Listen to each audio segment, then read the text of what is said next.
Hace unos días acaba de aparecer la última obra de Fernando Colina, actualmente jefe de servicio de psiquiatría del Hospital Universitario Río Ortega de Valladolid. Es este libro, que se llama Melancolía y Paranoia. Conocí a Colina hace poco más de 25 años en la Biblioteca Nacional de Cataluña, cuando estaba escribiendo mi tesis doctoral. Entonces, apenas conocía a un escritor que firmaba F. Colina, al que unos años después tuve ocasión de conocer en persona en Valladolid. Y ahí nació una amistad que todavía dura. Yo buscaba un maestro y por fin lo encontré. En esos 25 o 30 años, sus primeros trabajos, en especial uno que recuerdo vivamente, titulado El amor y otras psicosis, y las publicaciones que se siguieron, han formado una obra que tiene, en mi opinión, 4 temas fundamentales, pero incluso más que 4 temas, son 4 pilares que se abrochan y se articulan entre sí. Estos 4 temas, el deseo, la melancolía, la locura, psicosis y el lenguaje, están a la larga, a lo largo de sus obras, perfectamente engarzados. Es algo que sorprende cuando se hace una lectura retrospectiva de su obra.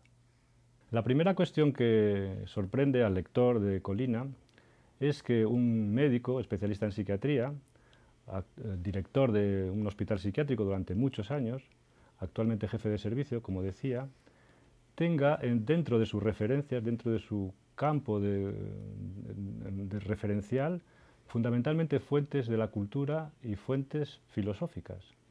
Y de eso da cuenta precisamente su primer libro, que se llama Cinismo, Discreción y Desconfianza, un libro de lectura exigente, pero muy grato, puesto que aporta muchas claves que después encontraremos a lo largo de su obra, en el libro sobre el deseo y especialmente en este libro sobre la paranoia y la melancolía.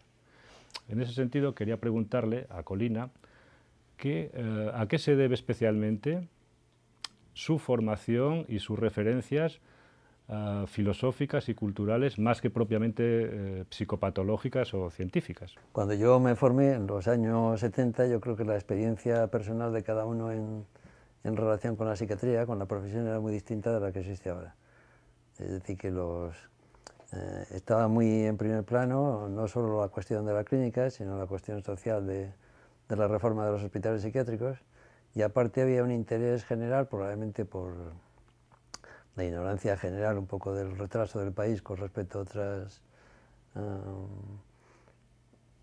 naciones de la órbita europea, pues nos sentíamos siempre como una especie de ridículo, de segundo plano. Y entonces el interés por la cultura que había en todos nosotros era máximo. Y entonces las lecturas no solo se podían circunscribir a la psiquiatría o a la medicina, sino que tenían un campo muchísimo más amplio que el actual. De hecho, fíjate que yo con los mejores amigos, con los amigos que más he conservado de la psiquiatría, los he conocido en Madrid en un seminario sobre Hegel. Una cosa a través de 4 años que sería impensable actualmente que a alguien se le ocurriera el tratar de que un profesor, a través también de un conocimiento psicoanalítico, tratara de extraer conocimientos aplicables a la clínica de las obras de la fenomenología del espíritu de Hegel. Eso actualmente no tendría cabida, pero en aquella época sí que era una cuestión muy importante para todo el mundo, y de hecho concurríamos allí muchas personas que después hemos mantenido la relación durante todos estos años. El tema de la locura, el de la psicosis, el de la locura en el sentido más tradicional, Foucaultiano, el de la locura clásica, y el de la psicosis en el sentido más técnico, más psicopatológico, han dado pie para las grandes construcciones teóricas de Fernando Colina, de las cuales voy a citar 2 libros especialmente.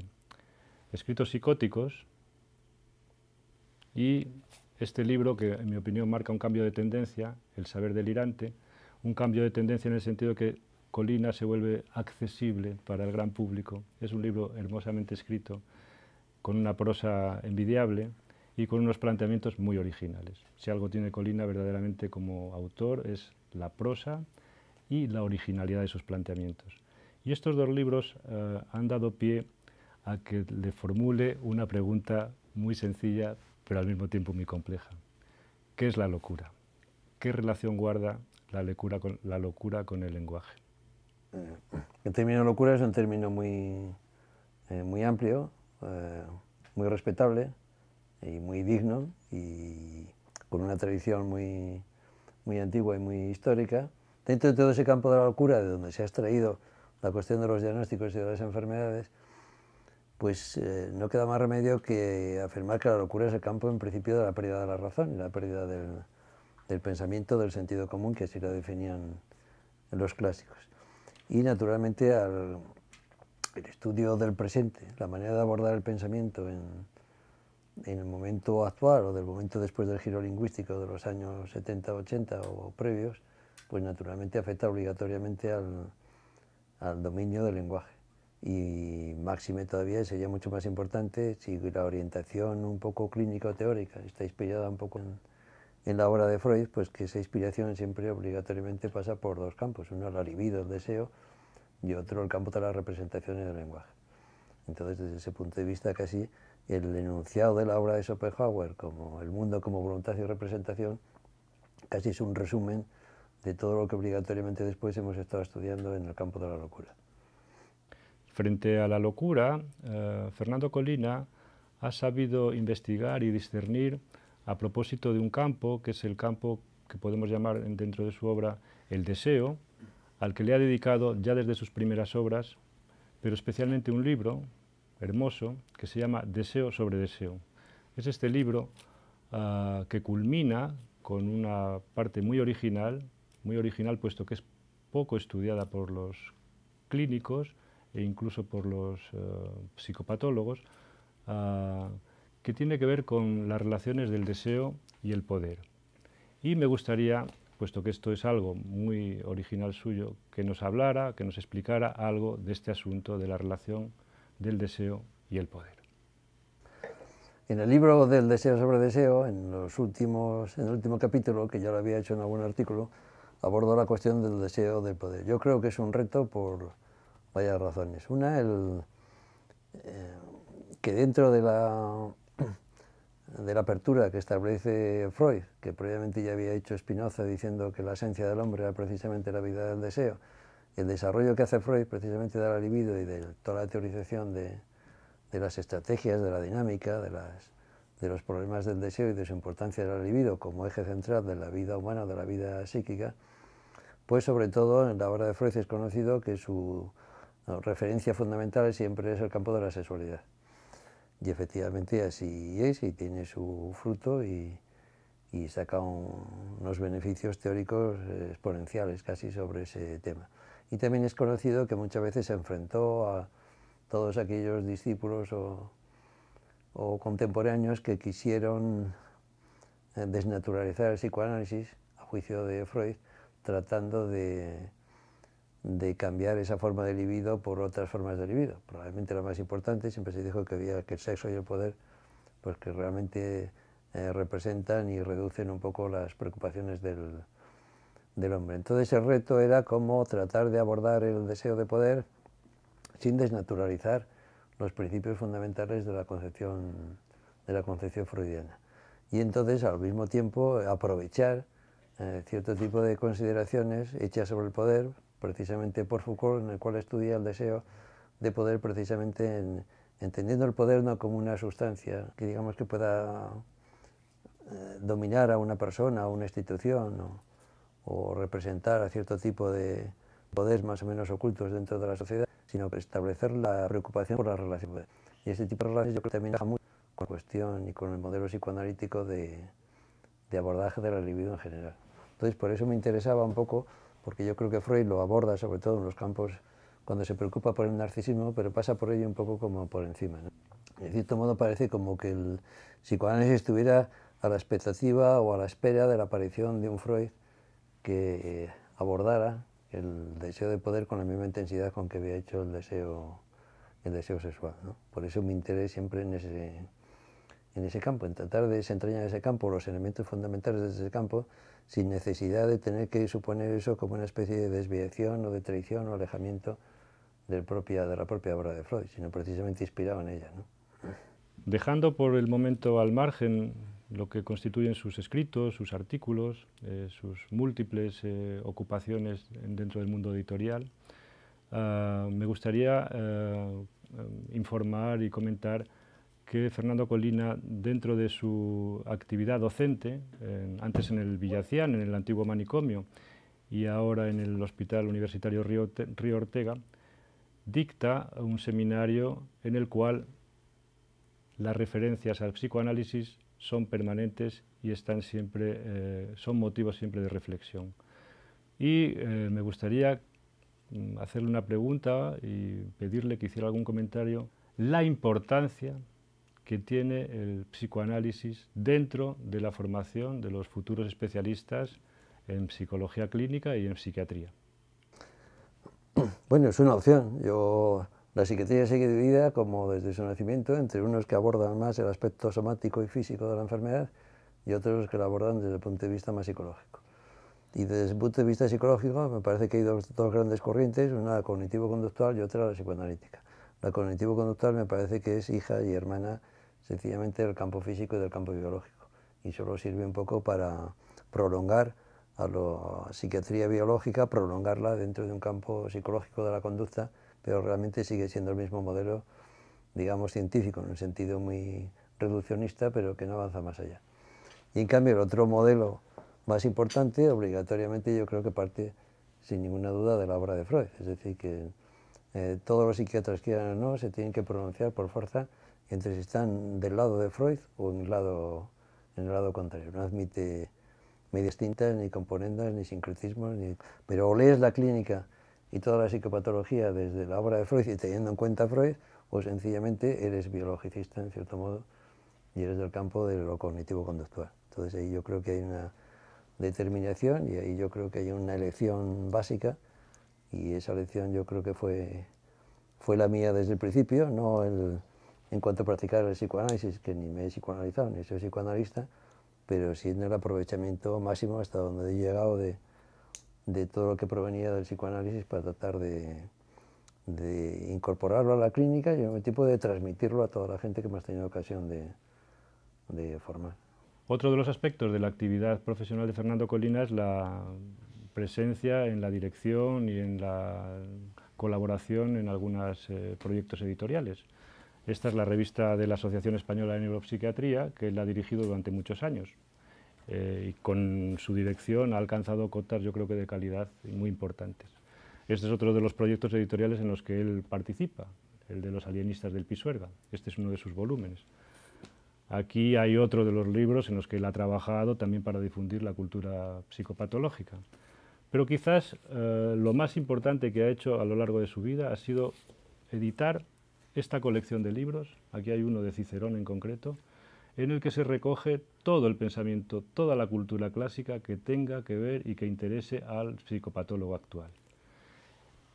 De estos libros especialmente destacan los que se han publicado relacionados con la melancolía. Y la pregunta que tengo que hacerle a ese respecto es sobre la melancolía. ¿Qué queda de la melancolía actualmente? ¿Por qué seguir hablando hoy día de la melancolía? Bueno, primero por llevar la contraria a todos los que lo quieren eliminar, que son precisamente esa otra psiquiatría que podemos decir que es la psiquiatría enemiga desde el punto de vista teórico y algunas veces incluso desde el punto de vista existencial. Y entonces ellos se empeñan en hacer desaparecer la melancolía, pues por una parte casi como una forma de reacción un poco combativa, que siempre es importante de manifestar, pues ya solo con eso tendrían una motivación importante. Otras por su riqueza conceptual, por su antigüedad y la riqueza conceptual que esconde y de la que es dueña y propietaria como término en toda la gran teoría de los humores de toda la antigüedad y todo el Renacimiento y todo el capítulo que ha tenido durante 20 siglos el conocimiento de la tristeza y las preocupaciones de la tristeza acerca de la melancolía. Y otro porque realmente la melancolía el concepto de melancolía nos ayuda mucho a entender la tristeza no ya como una forma romántica, como una forma de elevación, que también lo tienen los aspectos melancólicos en su relación con el deseo, en su relación con el amor, en la relación con el conocimiento, con la filosofía, con las cuestiones más profundas del hombre, sino sobre todo con la preocupación actual de transformar todas las formaciones, todo lo que circunscribe la tristeza, son enfermedades que son ajenas a la voluntad o a la decisión de cada uno, sino que la melancolía nos ayudaría a reclamar que la tristeza está incluida en una serie de preocupaciones muchísimo más amplias, que no se conforman mediante el modelo de las enfermedades, como actualmente se hace con los trastornos depresivos, sino que tendrían una vinculación, una amplitud mucho más amplia. Dentro de estas despliegue de trabajo intelectual y de reflexión y de enseñanza, una de sus colaboraciones muy conocidas en la ciudad es la que lleva a cabo a lo largo desde hace años, en los fines de semana, en el norte de Castilla. Fruto de ella se han seleccionado algunos de estos textos en este libro de Locos, Dioses, Deseos y Costumbres. Pero lo que me gustaría es que nos comentara especialmente su último libro, Melancolía y Paranoia, publicado por Síntesis. Y al respecto me gustaría que comentara qué llama ejes de la melancolía y ejes de la paranoia. ¿Cuál es la continuidad que existe entre un sujeto normal, triste, y un sujeto melancólico? ¿Cuál es la continuidad que existe entre un desconfiado y un paranoico? Yo creo que el libro de Melancolía y Paranoia arranca de un proyecto. Un proyecto teórico y un proyecto, como siempre, de tratar de resucitar una forma de psicopatología y una forma de clínica en definitiva. Hay dos opciones. La opción nosológica actual, que tiene yo creo que una desproporción terrible en la multiplicación de los diagnósticos, en el entendimiento de todas las perturbaciones y malestares propias, reducirlas a un diagnóstico. Tenemos entonces la importancia que resulta de tratar de separar los malestares o las enfermedades o entidades que se unifican en torno a cierto dolor psicológico, a cierto dolor físico. Pero también tenemos un poco la obligación, para entender lo que nos está sucediendo, lo que nos sucede en cada momento, de tratar de ver que las enfermedades no surgen de una forma únicamente discontinua con la existencia y con la vida de uno, o incluso con la historia de uno. Tenemos que tener siempre una doble perspectiva.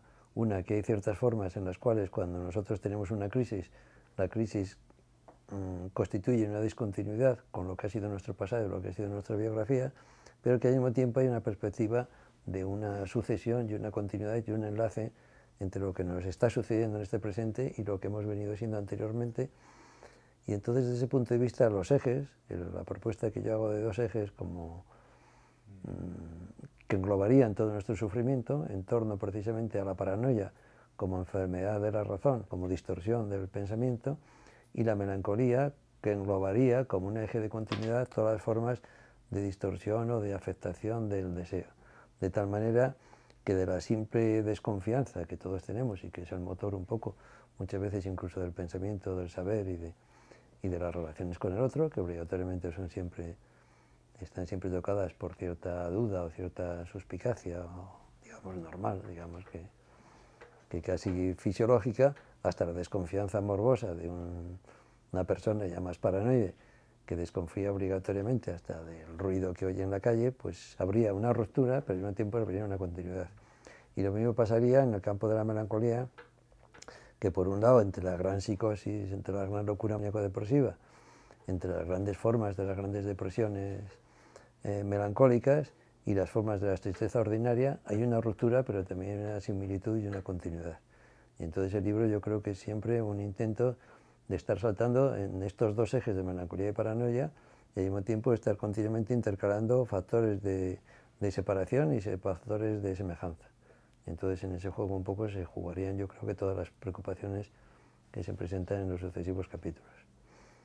Como colofón a esta entrevista, y para que las personas que no te han leído aprecien lo que puedes decir y cómo lo puedes decir, me gustaría leer un párrafo muy breve de este libro, Melancolía y Paranoia.